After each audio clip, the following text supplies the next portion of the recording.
Hey, YouTube friends and family. Thanks for joining me. Just Christina here.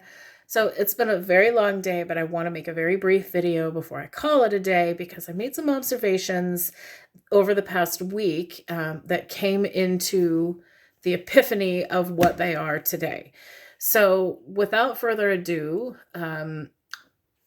this is about the AstraZeneca vaccine. This is a direct challenge to Pfizer to prove me wrong. Last week, I spoke with a cardiologist who reported that in 5 days, he saw 7 clients in his office with complications related to receiving the second jab. Another provider reported a dual system complication between cardiovascular and renal complications as a direct result of receiving the second jab. I just saw a news report of a woman who had no other seeming variables or conditions who received her jab same day, woke up in the middle of the night at 1 a.m. and was paralyzed. Right away, I go to hyperkalemia. That's where my brain goes, okay? But I'm sure that the people that were treating her had the common sense to run her labs, check her potassium levels, and see where she was at. And they thought, okay, well, she's normal kalemic, so this is great. Her potassium levels are normal. Look at the chemicals that comprise the vaccine.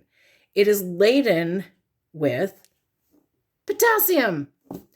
Of course, it's going to present, but what if it presents as normal kalemic and you're not recognizing it because the jab itself is so laden with potassium? It's going to affect people. And people who have Anderson-Tawil, who have unregulated or abnormal potassium anyway, are also at risk of experiencing heart complications and temporary muscle paralysis. How do you know? How do you identify your genetic composition? Unless you do one of those tests or your parents actually tell you, like, this is your genetic dominance, how do you know you're at risk until you take it and you suffer these complications? What if you are one of the elderly who doesn't know what their genetic composition is, but they nonetheless take the jab? They wake up in the middle of the night, they're paralyzed, and they can't reach their medication.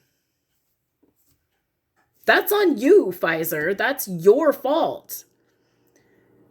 And I would challenge other providers to share their observations, because you might not be able to speak negatively about something, but you can share with people what it is that you see, what you are witnessing, within certain HIPAA laws, of course, but I have not broken any HIPAA violations by sharing what it is that I'm sharing based on the knowledge that I have collected from other providers regarding people out there who are experiencing these things. So I'm going to have to go ahead and trust the news at face value for the report that they did on the woman who did experience that temporary paralysis. And I do expect that she'll make a recovery, as she has already partially made a recovery. But again, these are cause for concerns that are very real and that are affecting people's lives.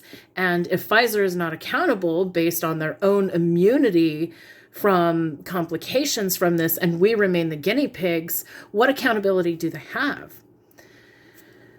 Thanks for joining me, you guys. Have a good night.